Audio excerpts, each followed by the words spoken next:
Assalamualaikum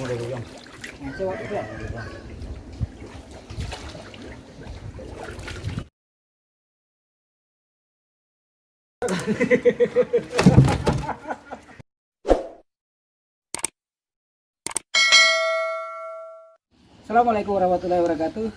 Bertemu lagi dengan kami di Ahli Tanah Channel. Pada kesempatan kami ini kami lagi berada di Desa Dusun Maraleng,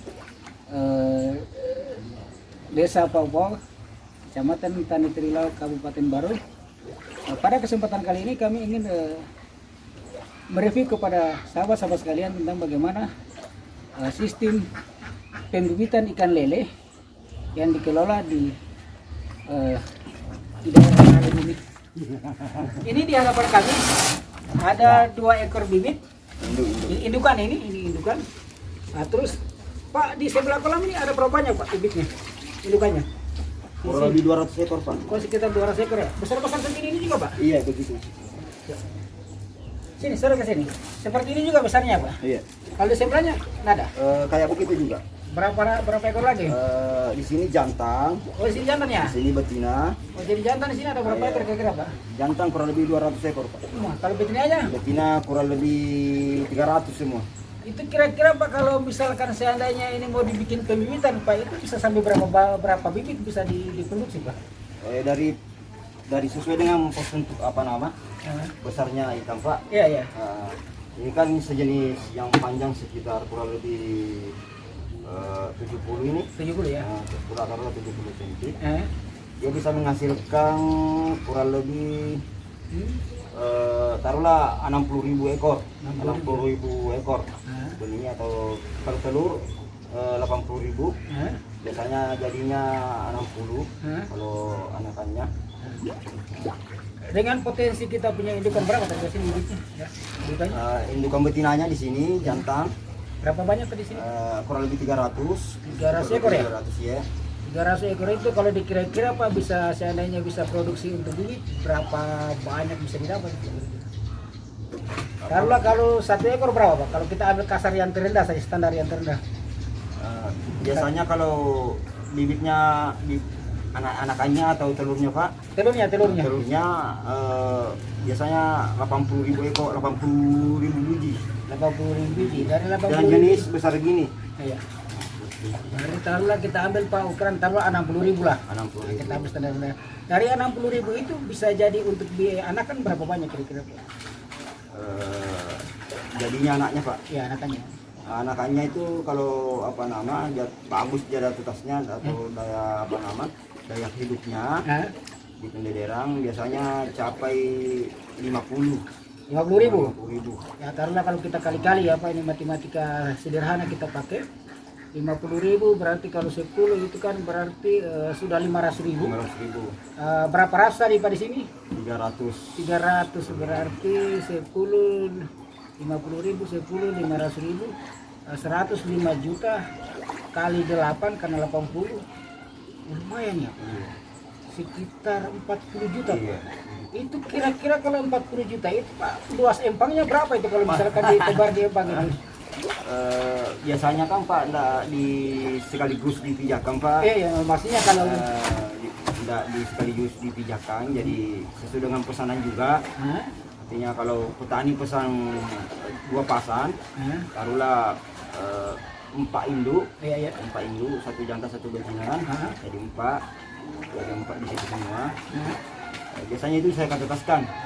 Jadikan itu, jadi dengan kontinu ceritanya dia setiap harinya gitu Pak. Jadi media tempat pemijahannya,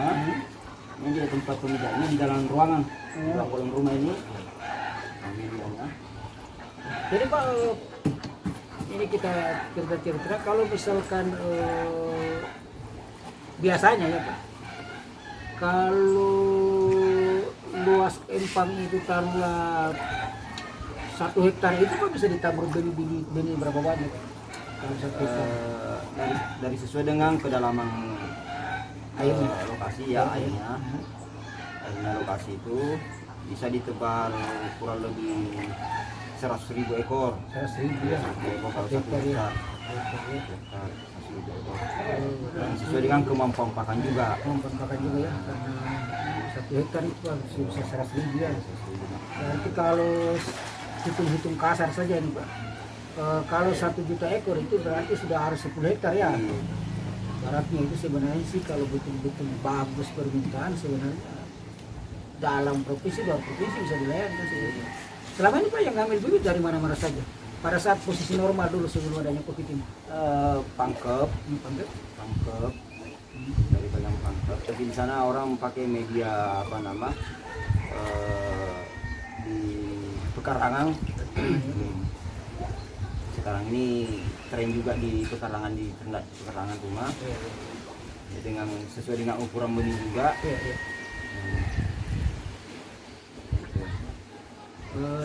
Maros enggak ngambil Pak? Biasa juga? Maros bahasa juga masuk. Kalau sidrap ngambil juga Pak? Ambil juga. Ya sini ya. Ya provinsinya banyak kabupaten ya yang selalu mengambil. Pinrang juga masuk. Pinrang masuk selalu bisa ambil di sini. Termasuk mungkin di kayak di Sulawesi Barat Pak mungkin. Kalau bibit ada. Dulu memang ambil benih dari Sulawesi sana. Di masa pandemi ini langsung tutup. Tutup ya. Sudah berapa bulan kita masuk. Mungkin mereka lebih senang beralih ke mengambil daging mungkin. Artinya benih dan daging juga diambil Pak. Oh, benih dan daging juga. Diambil benih juga, diambil juga dagingnya. Terus Pak, ini kalau misalkan indukan seperti ini, wah ini juga besarnya juga minta ampun juga ini. Ini seperti ular kobra ini Pak. Nah ini kayak ular kobra ini. Ini kalau kita nonton Panji Petualang ini, aduh.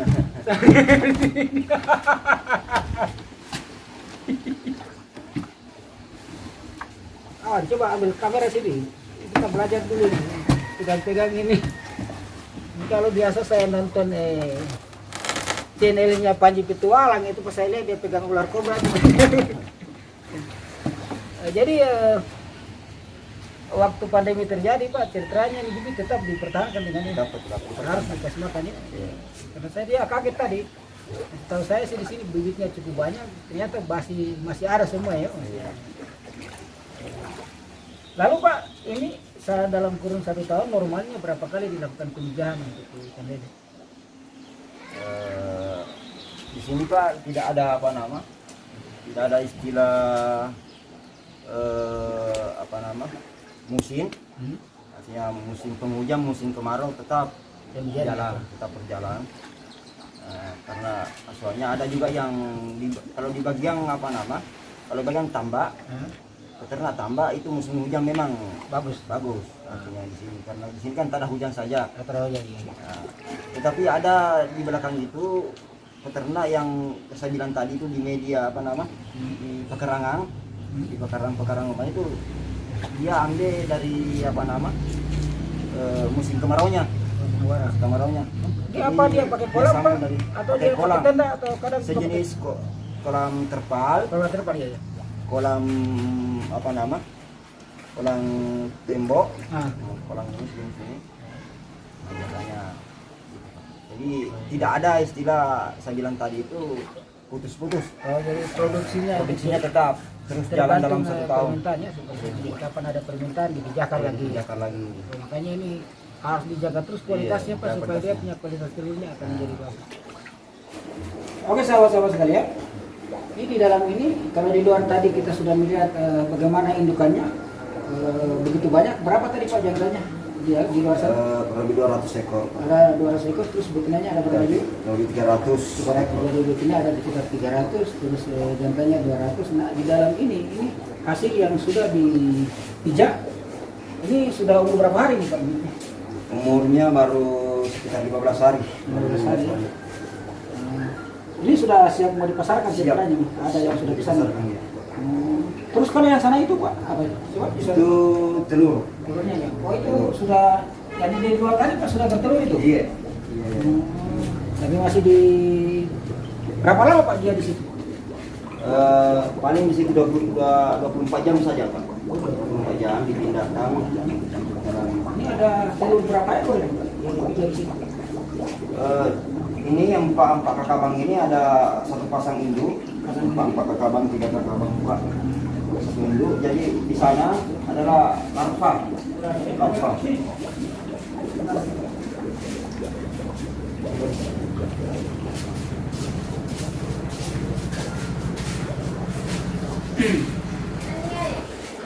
Woi. Ininya Ini larva. larva. Coba disorot kamera. Kita sini. Bisa terang-terang. Oh ini larvanya Pak. Oh jadi dari sana itu telur nanti dia berubah menjadi larva. Oh iya masih kecil-kecil sekali ya Pak, banyak sekali. Iya. Terus di larva ini berapa hari lagi baru dibawa kemana lagi sudah itu? Nanti dibawa ke pendederan, ada memang khusus pendederannya. Ini berapa hari Pak dari larva ditampung berapa lama baru dipindahkan ke pendirian? 3 hari 4 hari Pak. 3 hari. 3 hari 4 hari sih. Ini kalau masih begini tidak dikasih makan Pak? Belum. Biasanya kalau 3 hari baru dikasih makan. Kalau umpamanya diam lagi di tempat dari segi fisiknya di benih, benihnya. Jadi kalau benihnya memang dilihat lincah, itu tidak dikasih pakan, langsung saja diturunkan di pendederan. Tapi bila mana dia kurang sehat atau lagi lemas dilihat, jadi baru kasih pakan. Makanya kami pakai pakan Artemia, jenis Artemia. Atau biasanya bikin di Empan juga ada, memang kami bikin di sana sejenis pakan alamiahnya. Terus Pak, persiapan apa yang dilakukan di tempat pendederan sebelum ini larva ini nanti dikasih turun? Artinya di empangnya itu sendiri apa yang dilakukan sebelum barang dikasih turun? Jangan sampai mungkin ada racun ke apa. Jadi apa yang disiapkan sana? Awalnya kami pembersihan pendederan dulu, mengapura dan lain sebagainya yang biasanya kami lakukan Pak Tom. Terus sesuai dalam 1 hari itu kami tebak pupuk kandang. Pupuk kandang sejenis kotoran ayam potong. Oh iya, kasihkan ayam potong. Sesuai dengan ukuran luas pendederan, berapa karung dia bisa masuk. Terus sudah tuh pelantong biasanya dalam masa waktu kurang lebih 1 minggu pelantong sudah tumbuh. Oh jadi ceritanya begitu kolam itu nanti sesudah dikasih pupuk, dibersihkan lalu dikasih masuk air Pak? Dikasih air, terus selama 1 minggu dibiarkan saja begitu supaya pelantong tumbuh sehingga nanti ini larva-larva ini kalau sudah 4 hari diturunkan ke sana sudah perlu lagi dikasih makanan, sudah ada makanan.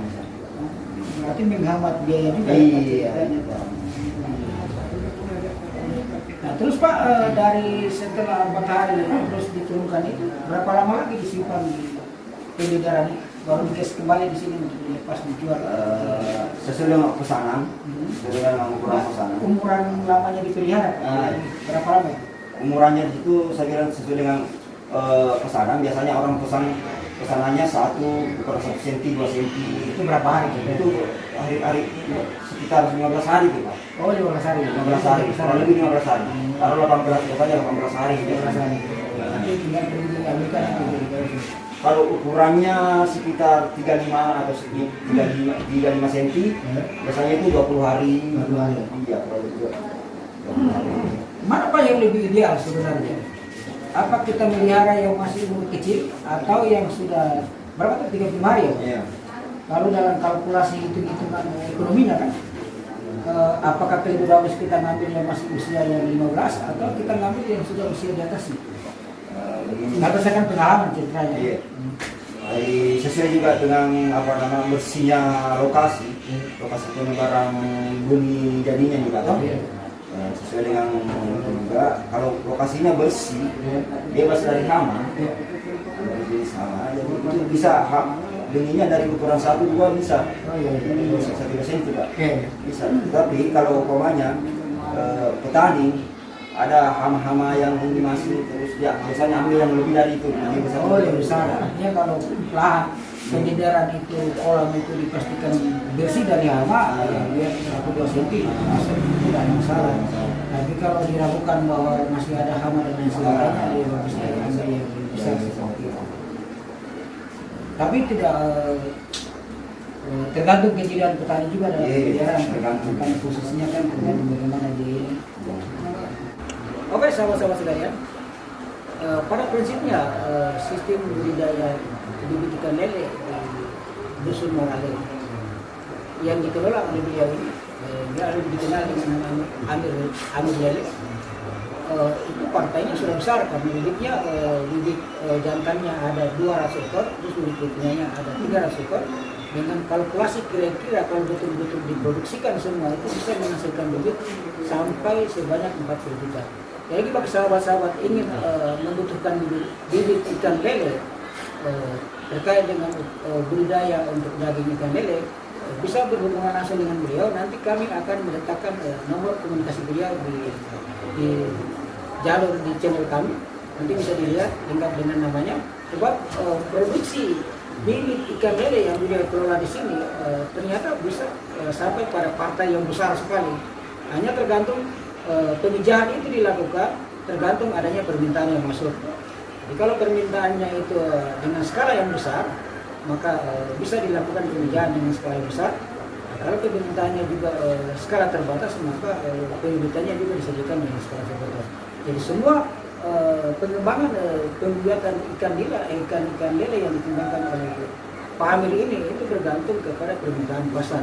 Jadi beliau juga sangat hati-hati jangan sampai terjadi kerugian karena sia-sia sudah melakukan pemijahan, ternyata bibitnya tidak ada yang ngambil. Itu bisa menumbuk biaya karena ikan kalau sudah jadi telur, sudah jadi larva, lalu sudah umur sampai 15-16 hari, apalagi naik ke atas itu dia sudah butuh makanan dan itu bisa menggerus biaya operasional daripada ikan lele. Seperti dia kata. Maka saya rasa seperti itu sahabat-sahabat sekalian. Sampai di sini review kami tentang bagaimana sistem budidaya ikan lele, dan kami harapkan bagi sahabat sekalian jika Anda berminat untuk membeli bibit, datang langsung ke dusun Maralek, kecamatan Desa Pau-Pau, kecamatan Tarilau, Kabupaten Baru. Tinggal Anda datang saja di dusun Maralek, cari beliau yang lebih dikenal dengan nama Amir Lele, atau bisa menghubungi lewat via telepon yang akan kami letakkan di channel kami. Saya rasa seperti itu. Terima kasih Pak atas kesediaannya telah mau menerima kami terkait bincang-bincang masalah budidaya bibit ikan lele ini. Mudah-mudahan Pak budidaya ini terus berkembang dan permintaan itu juga banyak akan dibuat. Saya rasa seperti itu Pak. Kami tutup review hari ini dengan ucapan wassalamualaikum warahmatullahi wabarakatuh.